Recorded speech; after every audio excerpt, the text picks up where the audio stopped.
For almost 2 decades, Diana, Princess of Wales, was the most famous woman in the world. Married to the future king, she became a glamorous global celebrity. But in the 1990s, Diana's story darkened from fairy tale to international soap opera as she was remorselessly hounded by press and paparazzi. The tragic end of her story stunned the world. Massive shock it was. When you hear your name saying that you're going to do Princess Diana's funeral, you're like, well, what's going on? September 6th, 1997. Millions of people are gathering in London for the funeral of Princess Diana. To witness that level of grief, crying, sobbing, people holding their heads in their hands, it was just massive. This film tells the story of that extraordinary day, 20 years ago, the day of Princess Diana's funeral. Through the memories of people who played a part, this is the untold story of a unique event that transfixed the world. Many people are speaking for the first time. We done various flowers for the royal household. Seeing Mummy on the card, I've never been allowed to speak about it until today. We got into the princess's world, eliminating the people who were just trying to cash in. Candles burned out long before. I had to say to Elton that really there was no possible chance that that could be used at the service. I honestly thought we were going to have an absolute disaster. It was a moment that brought together billions of people around the world.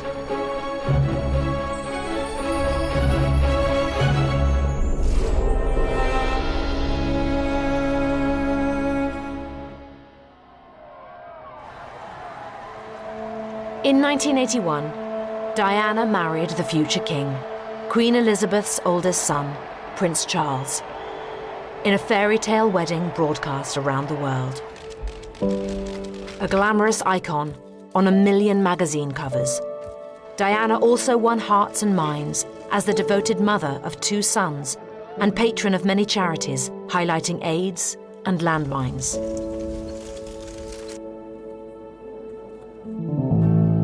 Challenging the traditions of the royal family, she declared, "I don't go by the rule book. I lead from the heart, not the head."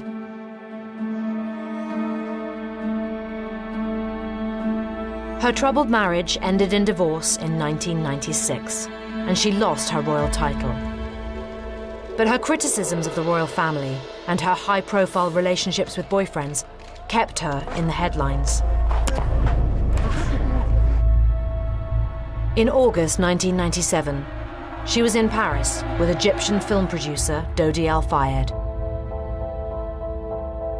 Having rejected royal protection, she was pursued by packs of paparazzi.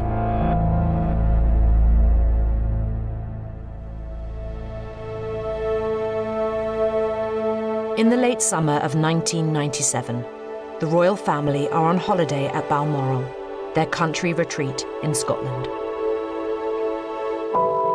Graham Craker is Royal Protection Officer for Princes William and Harry. At 1 a.m. on Sunday, August 31st, Craker is awoken with a message from Buckingham Palace, requesting him to call as soon as possible.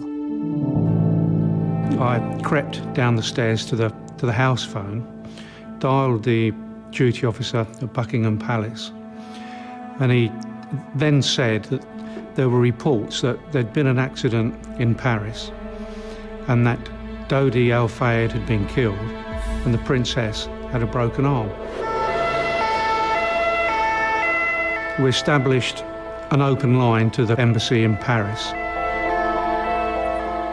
At 1:30 in the morning, the British ambassador to France, Lord Jay, rushes to the hospital where Diana's condition is unknown.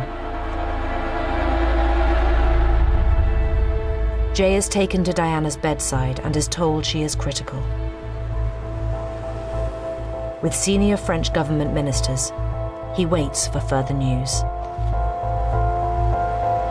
It was at about 3:30 in the morning when a nurse came and took Jean-Pierre Chevènement, the Interior Minister, aside and spoke to him. And he turned to me, and he was visibly moved, and took me aside and said that he regretted to say that she had died. Jay phones Balmoral to report the news of Diana's death. It was disbelief, really, and obviously a great degree of sorrow, obviously for William and Harry. And you try and deal with it as best you can, but yeah, you do get quite emotional about it. That she should die in the most banal way possible, in a drink-drive accident in a concrete underpass on a Saturday night, was something which people were not going to be able to accept. That is not something which happens to your fairy princess.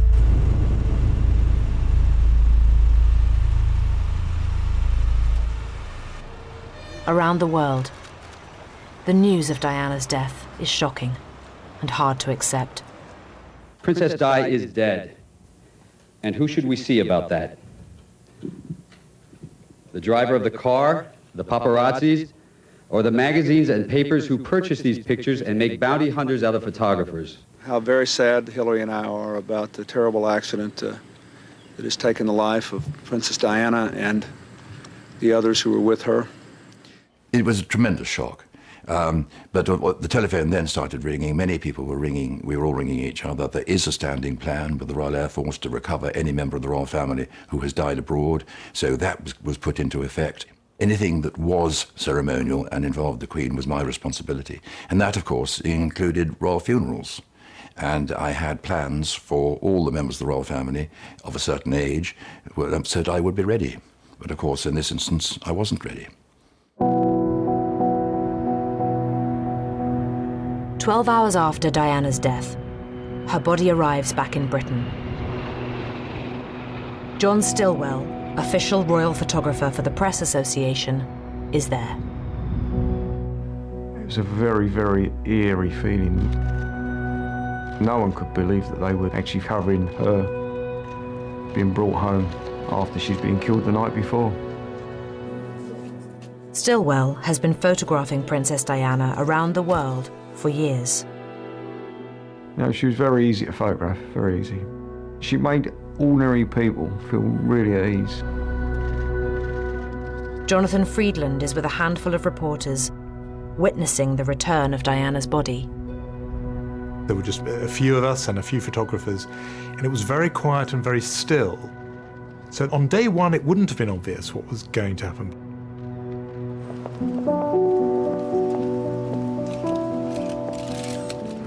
Over the next 5 days, London will become the stage for an extraordinary spectacle and an unprecedented outpouring of a nation's emotions.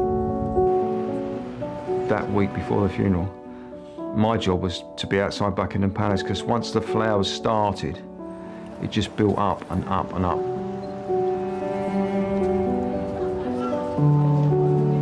I'd never seen anything like it. Such emotion.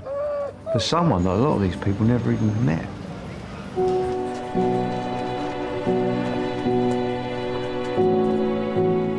Nobody at that stage knew whether it should be a Spencer family funeral or whether it was going to be a royal funeral. Princess Diana was no longer a member of the royal family. She had left the fold.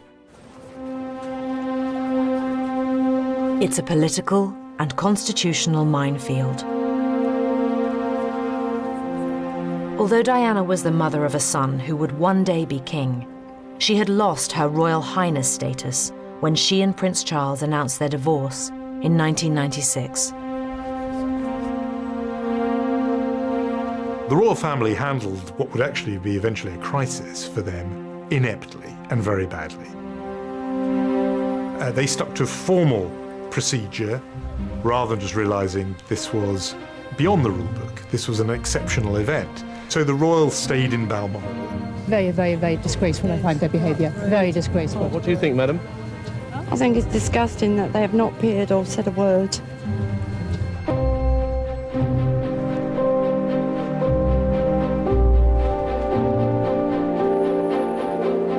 It was perfectly apparent that a private funeral would not satisfy the nation. It was decided, and the decision passed to us, that it was to be a state funeral. This was, I think, the biggest challenge of my life. Sir Malcolm now has just 5 days to plan and execute Britain's biggest funeral of the modern era.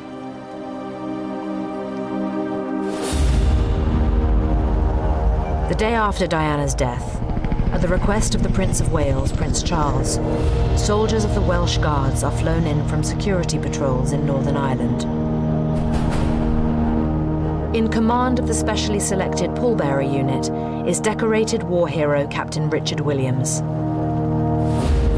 We're in this massive military helicopter flying down the Thames, hopping over the bridges. I suddenly thought, there must be something significant here, because normally a helicopter this big isn't allowed into the centre of London. Corporal Philip Bartlett was 24 at the time. You were told very little at first. We spent 6 months in Northern Ireland, away from everybody. People chucking bricks at us and shooting at us. When you hear your name saying that you're going back to do Princess Diana's funeral, you're like, well, what's going on? As preparations begin for the funeral procession, the guardsmen continue grueling rehearsals.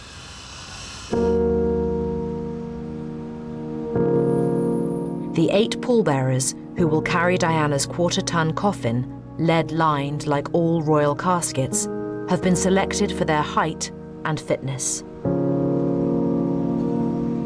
They size us all up.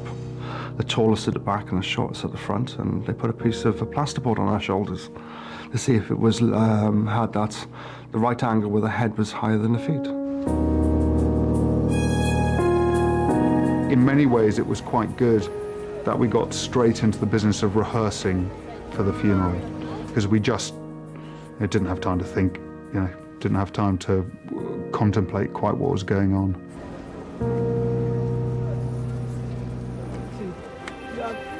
By the time the soldiers arrive in the capital, Britain is in a state of what many describe as hysteria.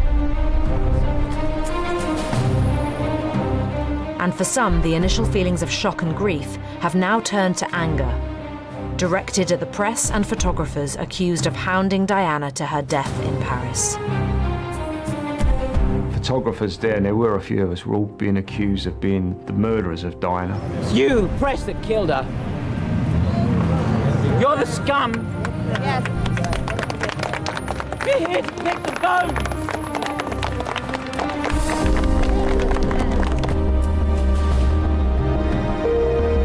Throughout the week, the Queen has not spoken publicly about Diana and has remained in Scotland.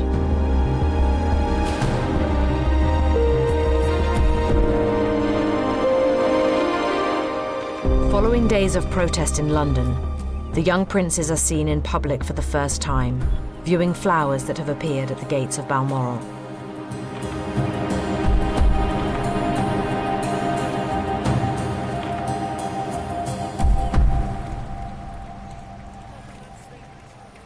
The day before the funeral, at last the Queen returns to London. In the end, the Queen all but had to be dragged back to London. It was such a weight of pressure from press, and I think crucially from government, saying to them, you have to do this. So what I say to you now, as your Queen and as a grandmother, I say from my heart. First, I want to pay tribute to Diana myself. It had the visual grammar of a hostage video, where it looked as if she was reading a text that her kidnappers had written for her, as she said to the camera, I am grieving, I do feel lost as a grandmother.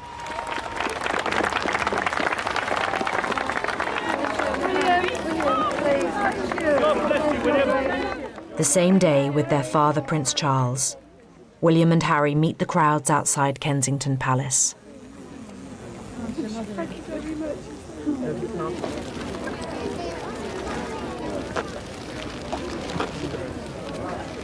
Okay. The royal family is working to heal the bruised relationship with the public.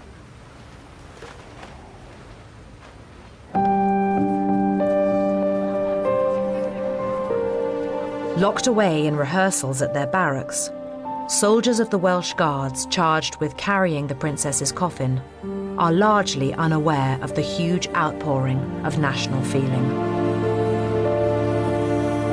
I can remember very vividly going out and walking down and just seeing the sea of flowers.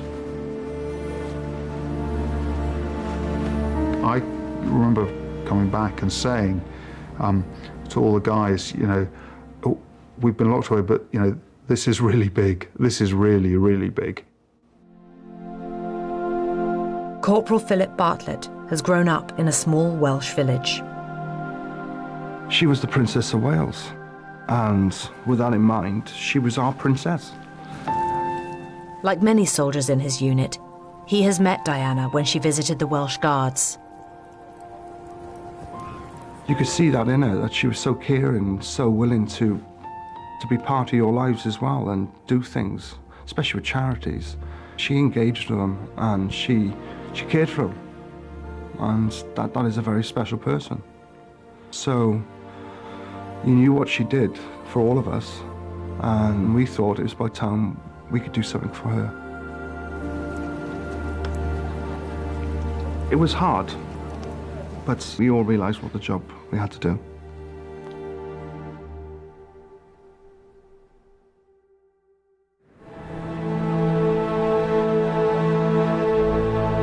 Saturday, September 6th. As dawn breaks on the day of Princess Diana's funeral, the crowds are already gathering on the streets of London. Good morning on this sad September day as our grieving nation leads the world in saying goodbye to Diana, Princess of Wales. Sir Trevor MacDonald is anchoring the coverage for independent television, as he has done over the 5 days since Diana's death. I hardly ever left the newsroom. This was, in its intensity, in its emotion, in everything that it meant, in everything that it symbolized, in the way it captured the nation. I'm not sure anything else would ever surpass that. The princess's coffin will travel on a gun carriage from Kensington Palace, through the streets of central London, to Westminster Abbey. It was one of those, you know, amazing London mornings that starts off a little bit kind of misty and chilly, but it was obviously going to be an absolutely bluebird day. I remember very vividly arriving at Kensington Palace to collect the coffin and put it on the gun carriage, and it was a very intimate affair, as you could imagine. We had all the maids and all that crying. They were all coming out the house. Next minute, the undertaker said the coffin's coming, so the coffin was rolled in between us. A small unit from the King's Troop, Royal Horse Artillery, has been assigned to drive the gun carriage carrying the coffin. Like the pallbearers, they too have been kept away from the unfolding drama on the streets. I think if I'd been aware of what was going on in the outside world, I think sheer panic would have set in. The sheer expectancy of the country, what was going to, or what was about to happen, was just massive. Captain Grant Chanter will be driving the gun carriage. Well, I remember gulping, just making me realise this is real now, and of who's in there as well. It came to me that this was going to be something even bigger than I even thought was possible.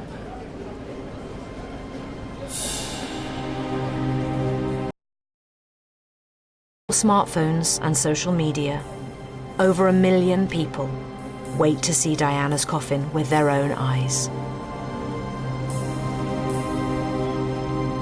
20,000 extra policemen and women have been drafted in to monitor the crowds, the largest security operation ever mounted in Britain.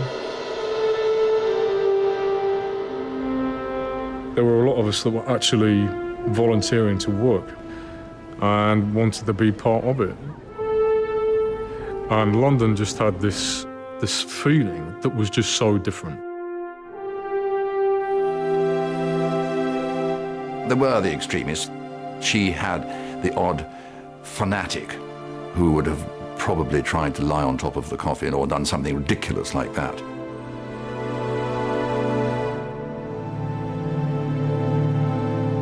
At Westminster Abbey, a single chime of the tenor bell will be the signal for the soldiers to begin their 2-hour journey.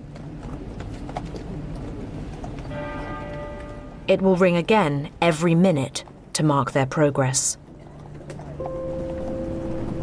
This parade was like nothing we'd done before. You could hear the bell tolling every minute. They had the police horses out in front of us, so effectively they were taking the pace. I thought it was just going to be quiet sobs and quiet. Being English, I thought that's what we do, isn't it? We don't show emotion. But then you hit the crowd, and that's what I will never forget about the whole thing.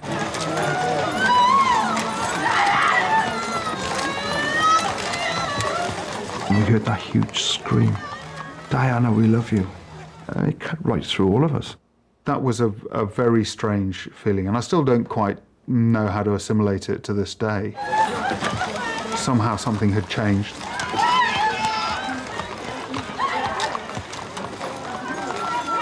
And then, most alarmingly for me, people started throwing flowers.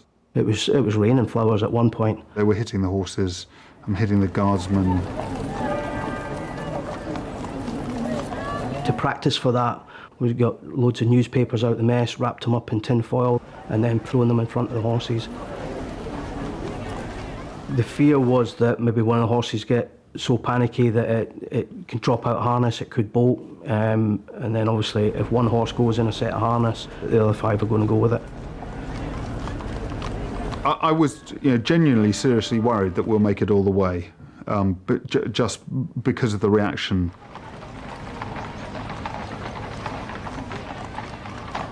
The cortege will now pass through the streets for 4.5 miles. Its progress is relayed on giant screens to tens of thousands of mourners in Hyde Park. Across the country, 32 million viewers are watching. Around the world, more than 2 billion people are following the funeral of Princess Diana on television.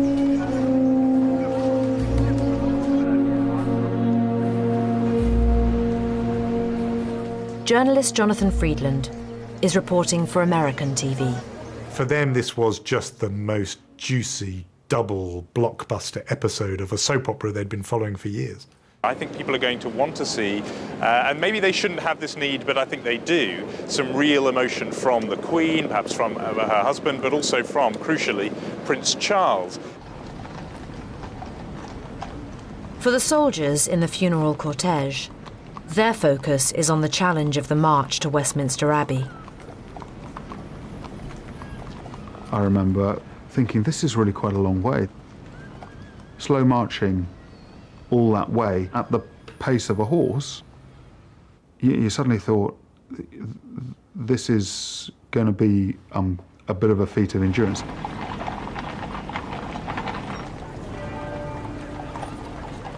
You could hear the procession as it was approaching you. It was a really odd sound. You had the sound of the soldiers marching. You then had the horses' hooves, and you could hear the wheels of the carriage.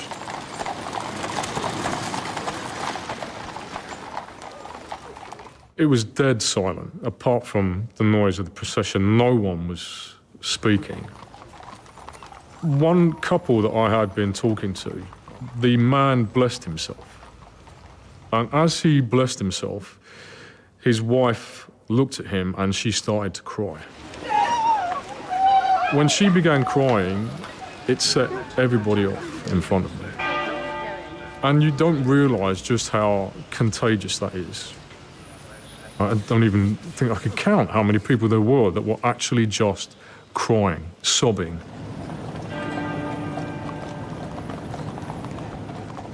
After more than an hour, the procession approaches Buckingham Palace, and there is another break from any known protocol.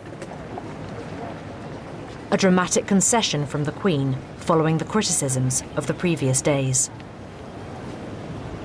I think the Queen thought that it was an opportunity that would demonstrate to the world how involved she was. The Queen, who bows to no one, who bows before the coffin of her former daughter-in-law. A few days ago, such a thing would have been unthinkable.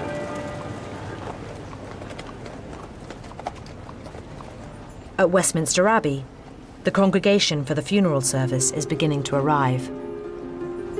An enormous number of people wanted to come, and dare I say, an enormous number of people thought that they should come. And somehow we had to siphon that down to the people who really should come. And so we got into the princess's world, looking at her Christmas card list, talking to her really special near friends. It had always been my plan to get everything relating to attending the service into the first-class post on the Thursday evening. So it was a scramble. I telephoned the person who ran the post office, who said that he would hold the whole first-class post for 1 hour. What he didn't tell me was he then called in 1,200 postmen who drove their vans from all over Britain to collect the invitations. Everybody had theirs by midday.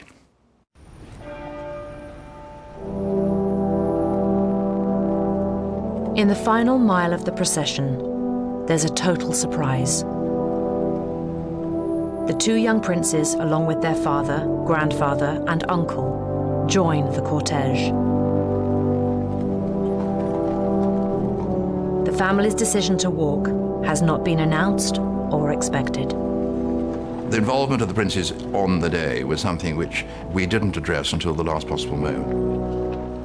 And I understand that it was at a family supper on the Friday night in Buckingham Palace that the decision was made, and Prince Philip, after some discussion, said to the boys, "I'll walk if you walk."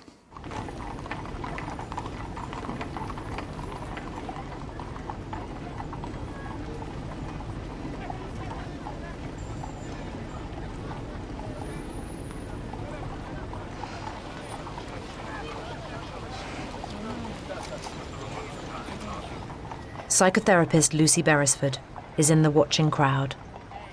The first we know of that is when we see it for ourselves.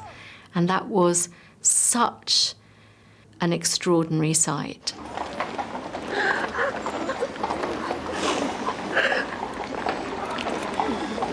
Suddenly, it becomes so real that what we're looking at is the death of a young woman and her family walking beside her.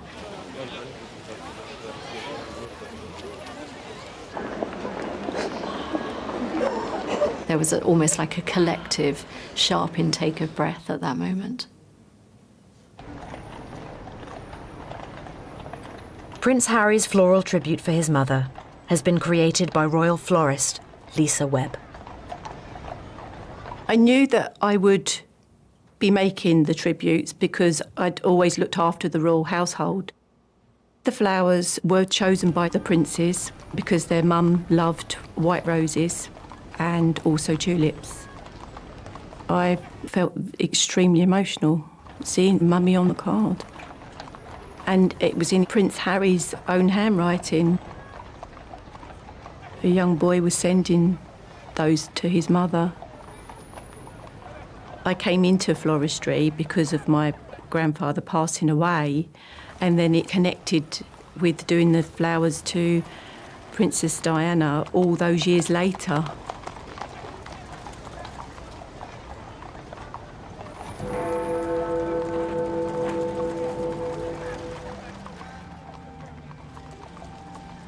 By the time the cortege reaches Westminster Abbey, the soldiers have been marching for almost 2 hours.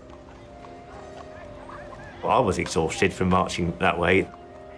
They then had to go and carry a really heavy coffin up those steps in front of however many billions of people were watching. This is when all of those rehearsals, all of those times up and down the steps, this is when it, really mattered. The first time we actually felt the proper weight of the coffin, that was extraordinary. It was, because you could hear all these flashes, everything. You could feel all the pressure from all the media around you. You had the whole world watching you. The guys had field dressings underneath their tunic because all the rehearsing had rubbed away a lot of skin, so I knew they were in a fair amount of discomfort. You can see it on their faces. I was trying to keep my mind off the pain and all that. And then we had the steps to go up to. We only got the coffin once on the rehearsals, and we got it taken straight off us once we banged it. We caught it on one of the doors and going into the gymnasium in Chelsea Barracks. When we actually got into the cathedral and we stood there for 2 minutes, I could really feel the weight and the pain in my heels as well. And I kept thinking to myself, this is going to go if we don't start moving now. It felt like it was going to go. Oliver John Riven was a 12-year-old choir boy at the Abbey. I suppose the first time I felt the enormity of it was seeing the soldiers who carried the coffin and how nervous they were and how much it mattered to them.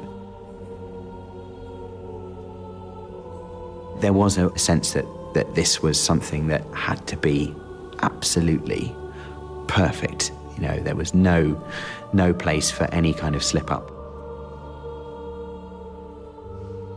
You couldn't make a mistake. No way could you. I can remember the squeak of the guys' boots on the floor. And I can also remember very clearly hearing that they started to get a little bit out of sync. And then, of course, it starts swaying. We've got studs on our boots and also metal plates on them. And metal and marble doesn't go. And it was really slippery. The pallbearers were all incredibly young. And I also remember that one of them stumbled as they came along our side of the Abbey. Started going under the archway then when the boys slipped. There was almost a perceptible intake of breath from the people on our side. I felt that little jerk, and we thought, all right, okay. My heart stopped for a moment, thinking this would just be the most awful thing.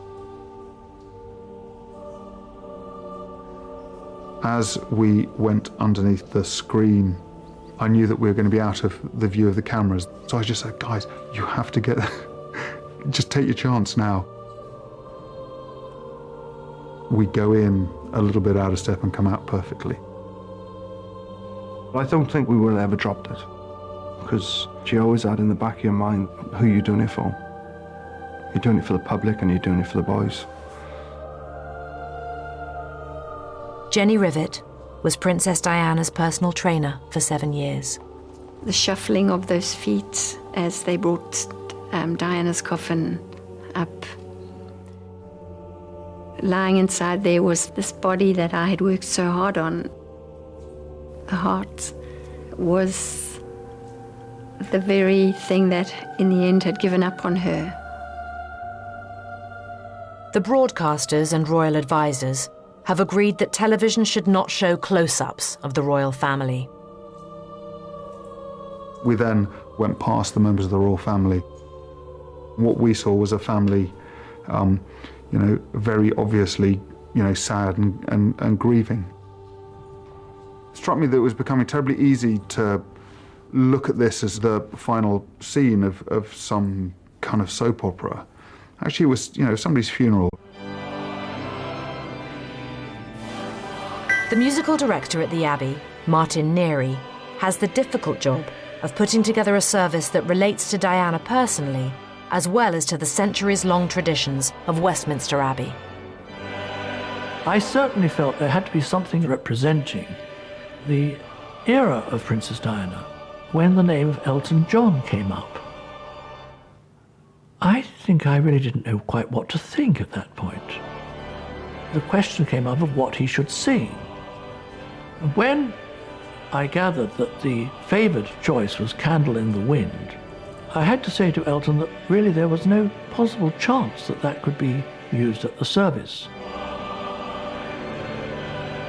Elton John's celebrated song with lyrics about the death of Marilyn Monroe was judged to be unacceptable for Princess Diana's funeral. Elton John contacted his lyricist, Bernie Taupin, who was in California, and within a matter of hours, he came up with this amazing title, Goodbye, England's Rose. Goodbye, England's rose, may you ever grow in our hearts. You are the grace that placed yourselves where lives were torn apart. When Elton John was playing and he was battling to keep the tears back, and it was incredibly powerful. And it seems to me you lived your life like a candle in the wind. There was an oddity about the words written about another life which has been destroyed in various ways. That was the point at which I almost broke down. Your candles burned out long before your legend ever will.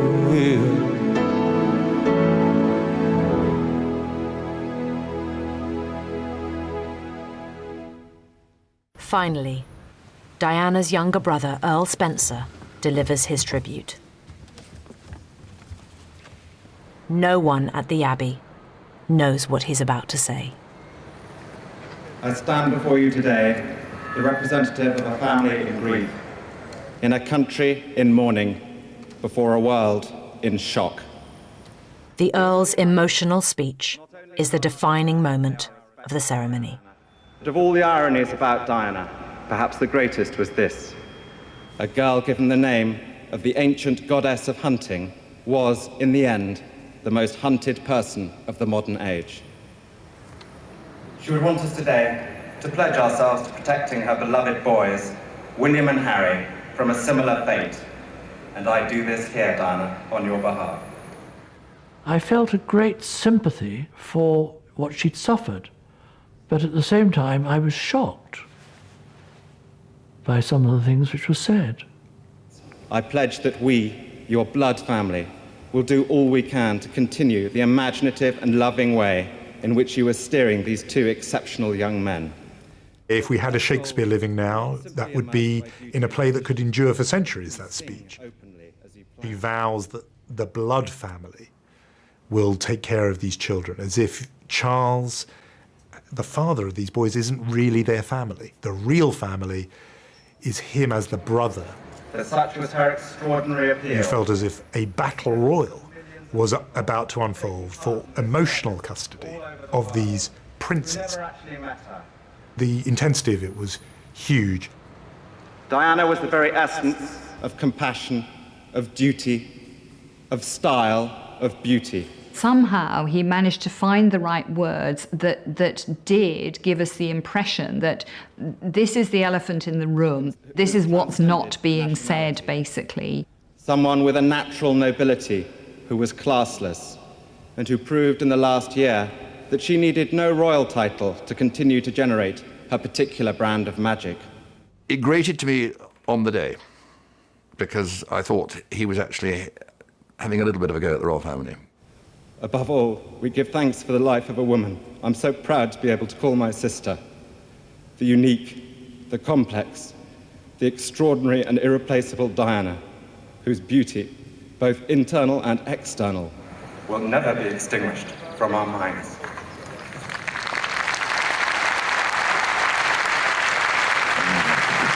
Charles Earl Spencer. broke out in Westminster Abbey. I've never heard that before. For it to start outside, for the applause to start outside, and then ripple into the Abbey through the open doors, I remember that as being peculiar and unusual. And it was as if that whole emotion had barreled through the walls. It was my mistake to leave the doors of the Abbey open. What that meant was that when Lord Spencer made his remarks, the audience outside applauded, which in fact started the audience inside applauding. Fine.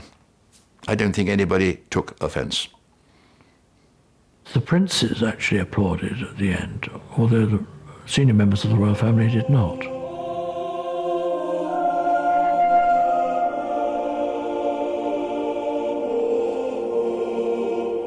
Outside the Abbey, Graham Craker, Royal Protection Officer to the princes, is waiting in a hearse to carry Diana back to the Spencer family estate in Northamptonshire.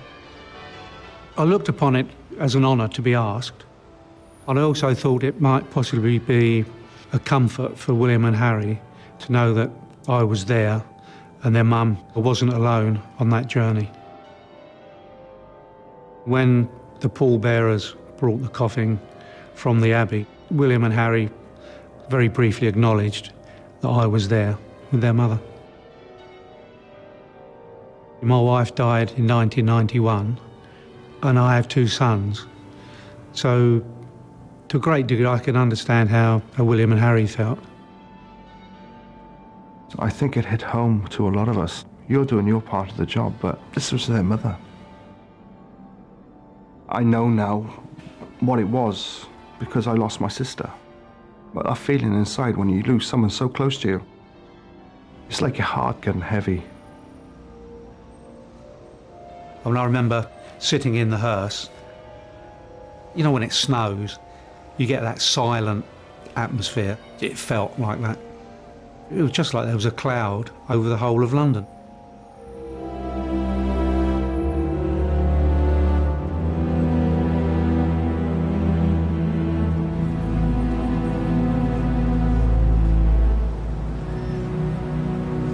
Most of the time, it was almost as if it was raining flowers. It was very poignant, knowing that each of those flowers represents the emotions of somebody in the crowd. We tried using the windscreen wipers, but the driver was finding it quite hard to see. I called the motorcycle escort in front and said, "We need to stop." And I took the flowers off of the bonnet and laid them beside the road.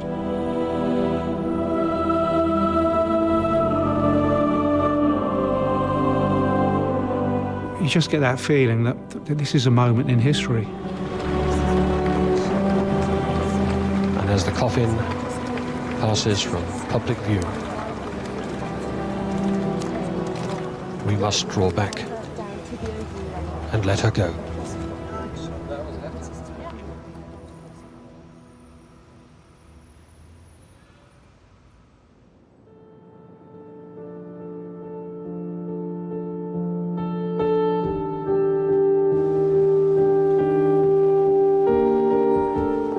Everyone disappeared. Then you're left looking at an unbelievable number of flowers that are just lying everywhere. And people are just wandering off, just disappearing, literally. And it's like, okay, well, what actually just happened? It wasn't any longer a stiff upper lip and just standing in silence. These were people who felt compelled to express that emotion because Princess Diana herself had been someone who wasn't afraid to show her emotions. Today's monarchy, because of her, they've changed. They have changed a lot. Like William and Harry, unbelievable what they do.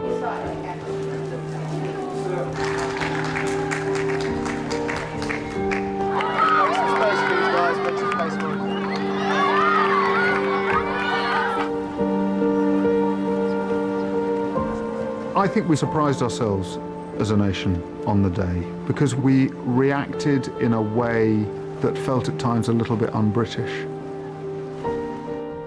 But I guess my feeling would be that's okay, isn't it?